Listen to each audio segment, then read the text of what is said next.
할렐루야, 좋은 아침입니다. 5월 27일 수요일 우리에게 주시는 하나님의 말씀은 신명기 24장 14절에서 22절의 말씀입니다. 오늘 말씀의 제목은 반드시 기억해야 할 것을 기억하게 하소서입니다. 반드시 기억해야 할 것을 기억하게 하소서. 우리가 반드시 기억하며 살아야 될 것이 무엇이 있을까요? 오늘 말씀을 통해서 같이 은혜를 나누고자 합니다. 먼저 사람은 누구나 다 존귀한 존재인 것을 우리는 깨달아야 합니다. 사람의 존귀함의 기준은 어디에 있을까요? 세상에 많은 사람들은 말은 직접적으로 그렇게 하지 않지만 돈을 기준으로 삼는 경우가 많이 있습니다. 그래서 돈이 많으면 사람을 존귀하게 여기고 돈이 없으면 사람을 우습게 여기고 무시하는 경우가 종종 있습니다. 정말 돈이 많으면 사람이 존귀하게 되고 돈이 적으면 존귀함이 떨어지는 것일까요? 사람이 그런 존재일까요? 사람의 존귀함은 하나님의 형상에 있습니다. 하나님은 사람을 처음 창조할 때부터 다른 만물들과는 달리 하나님의 형상으로, 하나님의 모양으로 존귀한 존재로 만드셨습니다. 무엇을 소유해야만 존귀한 존재가 아니었다는 것입니다. 그런데 사단이 사람의 마음속에 거짓 메시지를 넣어서 사람의 존귀함을 무언가를 소유하는 것으로, 남들보다 높은 위치에 있어야 하는 것으로 거짓 메시지를 주어서 사람들의 기준을 바꿔놓은 것입니다. 시편 49편 20절에 보면 존귀하나 깨닫지 못하는 사람은 멸망하는 짐승 같도다 라고 말씀하고 있습니다. 사람의 존귀함을 깨닫는 사람이 존귀한 사람이고, 존귀함을 깨닫지 못하는 사람은 욕심이나 정욕에 따라 살기 때문에 사람의 생명을 무시하거나 함부로 대하는 짐승과 같다고 말할 수 있는 것입니다. 사람의 존귀함은 하나님의 형상에 있고 하나님의 모양을 닮은 거룩함이 있다는 것입니다.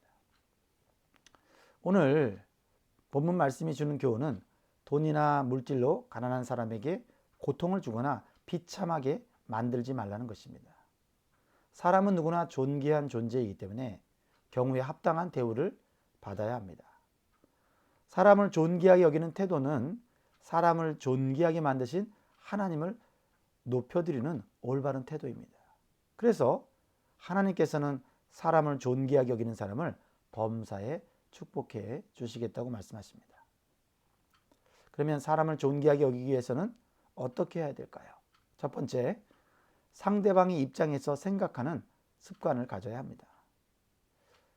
사실 부자에게는 노동자의 하루 품삯이 그리 크게 느껴지지 않을 수 있습니다. 그러나 하루 벌어 먹고 사는 노동자에게는 하루 품삯은 자신과 자신의 가족들의 생명줄과 같은 것입니다. 14절 15절 말씀을 같이 읽겠습니다.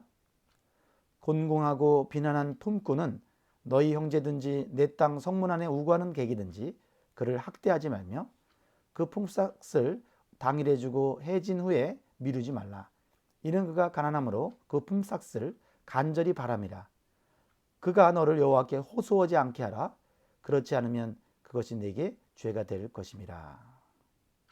하나님께서는 주인에게 노동자의 품삯을 해가 지기 전에 지불해 주라고 말씀하고 계십니다. 그 노동자가 그날 품삯을 받지 못하면 가족들은 모두 굶어야 하는 상황과 형편을 기억하라는 것입니다. 그리고 그것이 주인의 책임이라는 것입니다. 내 배가 고프지 않다고 다른 사람의 배도 고프지 않을 것이라고 착각해서는 안 되는 것입니다. 그래서 임금을 체불하는 주인은 하나님께 죄를 짓는 것임을 가르쳐 주고 계십니다. 사실 주인이나 노동자나 땅을 가진 자나 또 땅에서 일을 하는 자나 다 하나님의 것으로 일하고 나누는 것입니다. 모든 땅과 모든 만물은 하나님의 것입니다. 그러므로 하나님이 주신 물질로 사람을 고통스럽게 만들어서는 안 되는 것임을 오늘 기억해야 할 것입니다. 우리는 내 입장에서 생각하는 그러한 습관이 있습니다. 그러면 우리는 하나님의 마음을 잘 이해할 수 없고 하나님의 뜻대로 살기 어렵습니다. 하나님이 하나님의 입장에서만 생각했다면 우리는 이미 벌써 죽고 몇 번, 천만 번 죽었을 것입니다. 그러나 하나님은 우리의 입장을 생각하셔서 우리에게 은혜를 베푸시고 공유를 베푸시고 계속해서 기회를 주시는 것이죠. 그러므로 우리는 수시로 다른 사람의 입장에서 생각하는 훈련을 할 필요가 있습니다. 두 번째로 사람은 하나님과 1대1 관계 속에서 상벌을 받습니다. 16절 말씀을 같이 보겠습니다. 아버지는 그 자식들로 말미암아 죽임을 당하지 않을 것이요 자식들은 그 아버지로 말미암아 죽임을 당하지 않을 것이니 각 사람은 자기 죄로 말미암아 죽임을 당할 것이니라.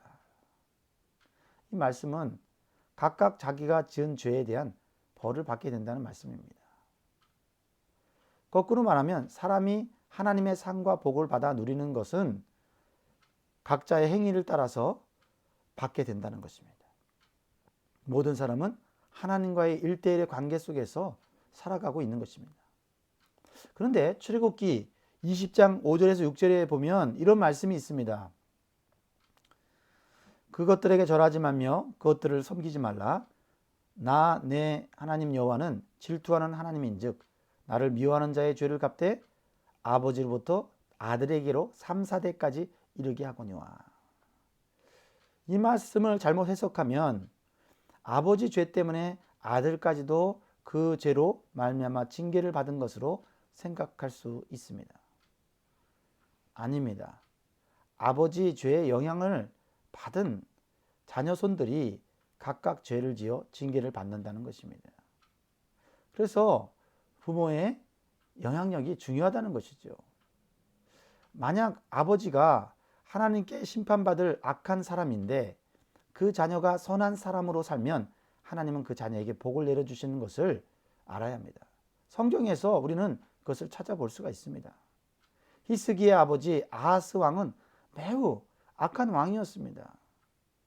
자녀를 불 가운데 지나게 하는 이방 제사를 드린 사람입니다. 그런데 그의 아들 히스기야는 하나님께 축복을 받은 선한 왕으로서 믿음을 지키며 살았습니다. 반대의 경우도 찾아볼 수 있지요. 히스기야는 선한 왕이었습니다. 그런데 그의 아들 므낫세는 매우 악한 왕으로서 하나님께 징계를 받았습니다. 그러므로 신앙생활은 부모나 주변의 사람들이 어느 정도 영향을 줄 수는 있지만 신앙생활은 결국 하나님과의 1대1의 관계 속에서 형성되는 것임을 기억해야 할 것입니다. 그래서 다른 사람 탓하면서 스스로 불행의 길을 선택해서는 안 되는 것입니다.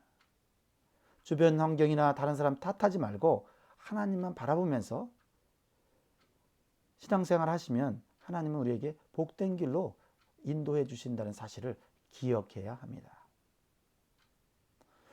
세 번째로 하나님의 은혜를 진정으로 아는 자는 다른 사람에게 은혜를 베풀며 사는 삶을 살게 됩니다. 가나안 땅에 들어가는 이스라엘 백성들이 하나님께 받은 큰 은혜가 무엇입니까? 근본적인 은혜죠. 바로 비참한 노예 생활로부터 자유와 죽음에서 구원을 받은 구원의 은총인 것입니다. 17절, 18절을 읽어보겠습니다.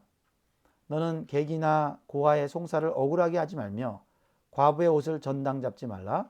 너는 애굽에서 종되었던 일과 네 하나님 여호와께서 너를 거기서 속량하신 것을 기억하라. 이러므로 내가 내게 이 일을 행하라 명령하였노라. 오늘 이스라엘 백성들이 반드시 기억해야 될 사실 한 가지, 그것은 하나님이 속량하셨다. 도저히 스스로는 구원받을 수 없고 스스로는 노예로부터 해방될 수 없는 그들을 하나님이 속량하셨다, 구속하셨다라는 것입니다. 이것은 이스라엘 백성들에게만 해당되는 일일까요? 오늘날 우리의 예수 믿는 사람들에게도, 구원받은 우리들에게도 해당되는 하나님의 놀라운 은혜 아닙니까? 하나님께서는 전혀 소망이 없고 미래가 없는 노예로 사는 이스라엘 백성들을 아무런 조건 없이 구원하시고 은혜를 베풀어 주셨습니다.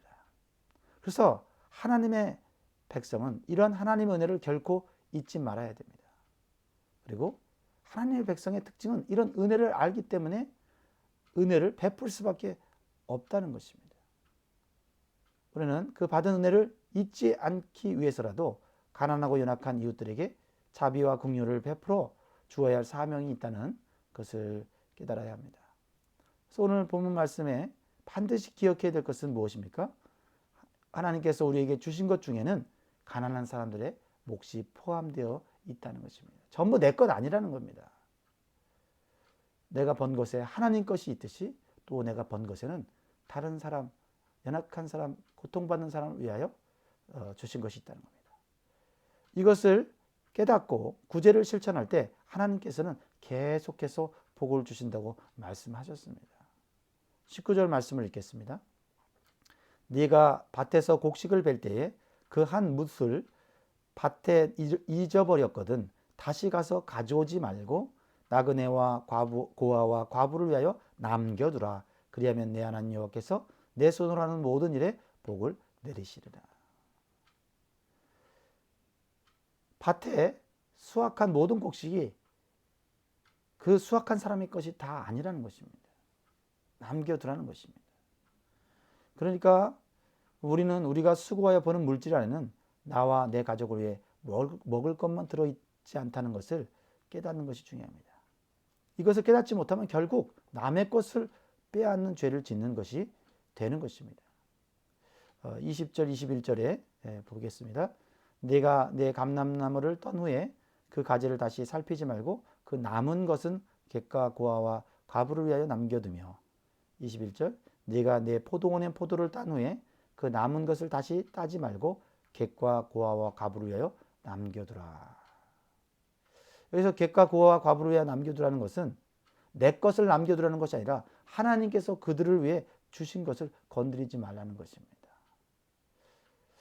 하나님은 우리에게 놀라운 구원의 은혜와 은총을 베풀어 주셨고 죄로 말미암아 죽을 수 없는 우리들에게 긍휼을 베풀어 주셨습니다. 하나님의 은혜를 안다면 우리는 그 은혜를 또 다른 사람에게 나타내므로 하나님을 보여줄 수 있어야 한다라는 것입니다. 자, 사랑하는 성도 여러분, 물질의 복을 받은 사람들의 삶을 자세히 살펴보면 이러한 이웃사랑의 삶이 몸에 배어있는 것을 보게 됩니다. 세상에서도 물질을 계속해서 누리며 복을 받는 사람들을 보면 결코 돈을 벌려고 하는 노력과 열심만으로 물질의 복을 누리지 못하는 것을 보게 됩니다. 누리는 것이 아님을 또한 우리는 알 수 있습니다. 하나님께서 부어 주셔야만 되는 것입니다. 그러므로 우리 가정과 우리 교회 공동체가 계속해서 육적, 영적 복을 누리기 위해서는 하나님 주신 물질을 선교와 구제를 위해서 잘 흘려보내야 합니다. 그럴 때 그것이 다시 우리에게, 우리 자손들에게 되돌아오는 축복의 선순환이 이루어질 줄 믿습니다. 자, 오늘도 사람을 존귀하게 여기며 자비로운 사람으로 살아갈 수 있기를 바랍니다. 성도 여러분, 오늘도 힘내십시오. 세상은 혼란스럽고 지금 고통스럽지만 우리는 하나님 안에서 안전합니다. 승리하십시오. 사랑합니다.